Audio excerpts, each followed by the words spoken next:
யாத்திராகமம் 20ஆம் அதிகாரம். தேவன் பேசி சொல்லிய சகல வார்த்தைகளும் ஆவன. உன்னை அடிமைத்தன வீடாகிய எகிப்து தேசத்திலிருந்து புறப்படப்படின உன் தேவனாகிய கர்த்தர் நானே. என்னையன்றி உனக்கு வேறே தேவர்கள் உண்டாயிருக்க வேண்டாம். மேலே வானத்திலும் கீழே பூமியிலும் பூமியின் கீழ் தண்ணீரிலும் உண்டாயிருக்கிறவைகளுக்கு ஒப்பான ஒரு சொரூபத்தை ஆகிலும் யாதொரு விக்கிரகத்தை ஆகிலும் நீ உனக்கு உண்டாக்க வேண்டாம். நீ அவைகளை நமஸ்கரிக்கவும் சேவிக்கவும் வேண்டாம். உன் தேவனாகிய கர்த்தராயிருக்கிற நான் எரிச்சலுள்ள தேவனாயிருந்து என்னை பகைக்கிறவர்களை குறித்து பிதாக்களுடைய அக்கிரமத்தை பிள்ளைகளிடத்தில் 3ஆம் 4ஆம் தலைமுறை மட்டும் விசாரிக்கிறவராயிருக்கிறேன்.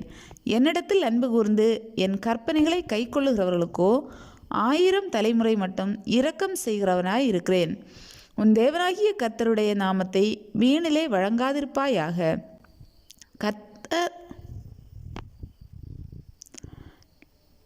என்னிடத்தில் அன்பு கூர்ந்து என் கற்பனைகளை கைக்கொள்ளுகிறவர்களுக்கோ 1000 தலைமுறை மட்டும் இரக்கம் செய்கிறவராய் இருக்கிறேன். உன் தேவனாகிய கர்த்தருடைய நாமத்தை வீணிலே வழங்காதிருப்பாயாக. கர்த்தர் தம்முடைய நாமத்தை வீணிலே வழங்குகிறவனை தண்டியாமல் விடார். ஓய்வு நாளை பரிசுத்தமாய் ஆசரிக்க நினைப்பாயாக. 6 நாளும் நீ வேலை செய்து உன் கிரியைகளையெல்லாம் நடப்பிப்பாயாக. 7ஆம் நாளோ உன் தேவனாகிய கர்த்தருடைய ஓய்வு நாள். அதிலே நீ ஆனாலும் உன் குமாரனானாலும் உன் குமாரத்தி ஆனாலும் உன் வேலைக்காரனானாலும் உன் வேலைக்காரி ஆனாலும் உன் மிருக ஜீவனானாலும் உன் வாசல்களில் இருக்கிற அந்நியனானாலும் யாதொரு வேலையும் செய்ய வேண்டாம். கர்த்தர் 6 நாளைக்குள்ளே வானத்தையும் பூமியையும் சமுத்திரத்தையும் அவைகளிலுள்ள எல்லாவற்றையும் உண்டாக்கி 7ஆம் நாளிலே ஓய்ந்திருந்தார். ஆகையால் கர்த்தர் ஓய்வு நாளை ஆசீர்வதித்து அதை பரிசுத்தமாக்கினார். உன் தேவனாகிய கர்த்தர் உனக்கு கொடுக்கிற தேசத்திலே உன் நாட்கள் நீடித்திருப்பதற்கு உன் தகப்பனையும் உன் தாயையும் கனம் பண்ணுவாயாக. கொலை செய்யாதிருப்பாயாக. விபசாரம் செய்யாதிருப்பாயாக. களவு செய்யாதிருப்பாயாக. பிறனுக்கு விரோதமாக பொய் சாட்சி சொல்லாதிருப்பாயாக. பிறனுடைய வீட்டை இச்சியாதிருப்பாயாக.